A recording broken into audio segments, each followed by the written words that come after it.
Gervonta Tank Davis, Ryan Garcia, the resume conversation. A lot of stuff being said about Gervonta Tank Davis. He hasn't fought anybody. Who has he fought? Who has he beat? But I'm not hearing the same level of critique for Ryan Garcia, and that's a curious thing. In this video, we're going to break down the resumes. The last 4 or 5 fights. I'll blow through this as quick as possible, and then you let me know what I'm missing when we assess Gervonta Tank Davis versus Ryan Garcia, why some feel Ryan Garcia has done more in the sport of boxing. This is your boy JG. This is a Punch Report. Let's go. First things first, shout out to Sean McCoy. I saw an interview that he gave on Twitter where he was asked about the upcoming bout between these two combatants, and he essentially stated he leaned towards Ryan Garcia because who has Gervonta Tank Davis fought?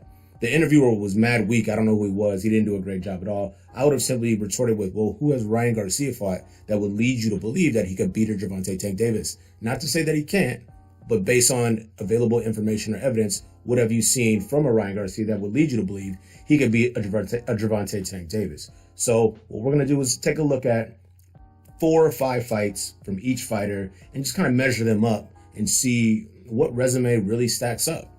And then the information. You could like it, you could not like it. That's up to you. Let's get into it right now. We are going to start with Ryan Garcia. His last opponent, Javier Fortuna, coming off a loss to Jojo Diaz. Then he fought an unknown guy in the Dominican Republic, got a first-round knockout, came into the bout overweight, out of shape, really mounted no offense, got stopped brutally by Ryan Garcia.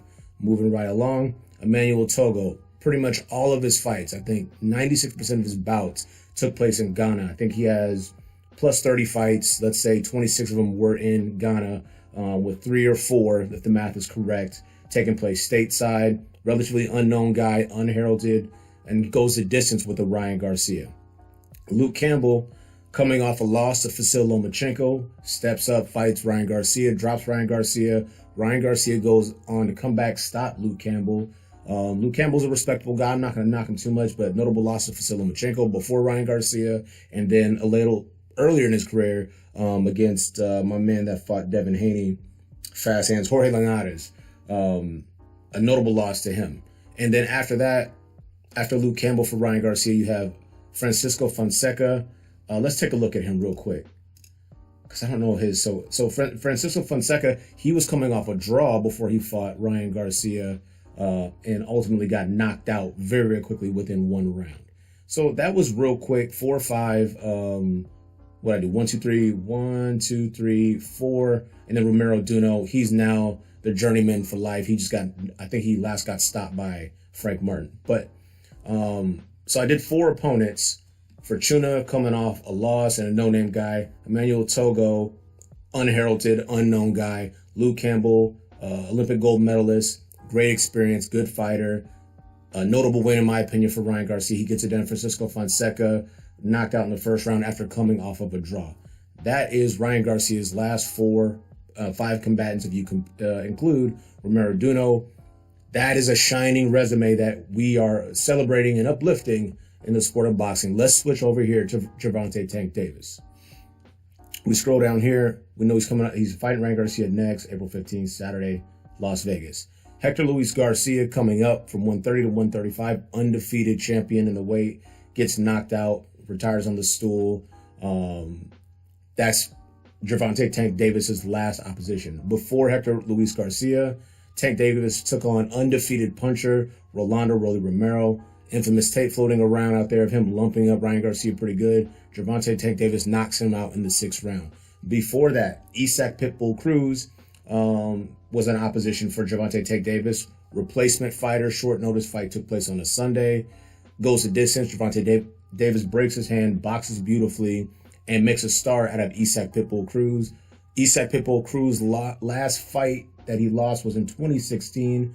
After that, he just knocked out everyone. And after the Tank Davis fight, he's gone on to knock out everyone. Undefeated fighter Mario Barrios, great fight, compelling fight, challenging fight for Tank Davis. Eventually gets the late stoppage against Barrios. I think it was the 11th round. Yep, the 11th round.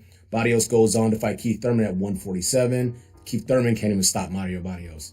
And then last but not least, Leo Santa Cruz, a tremendous Mexican fighter, all action style.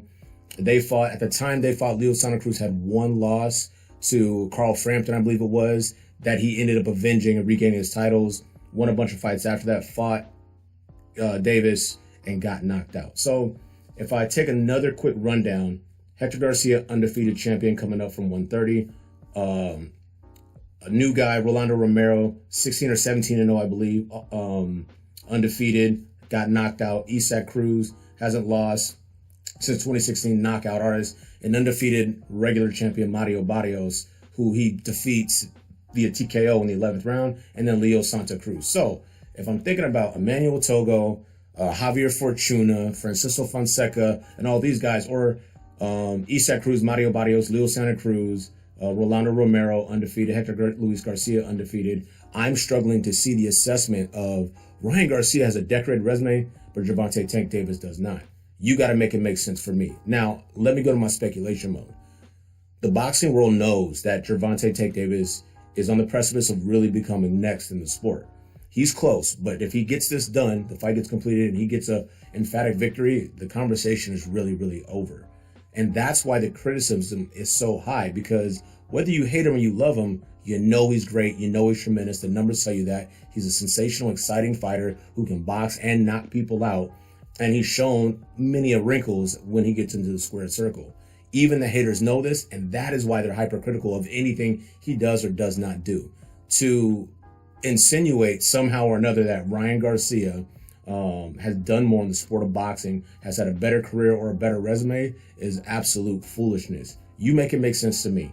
I gave you the names, I gave you where they were coming from going into these bouts, and I gave you where they're going to be after these bouts. This is your boy JG. This is the Punch Report. You got to make it make sense. We out.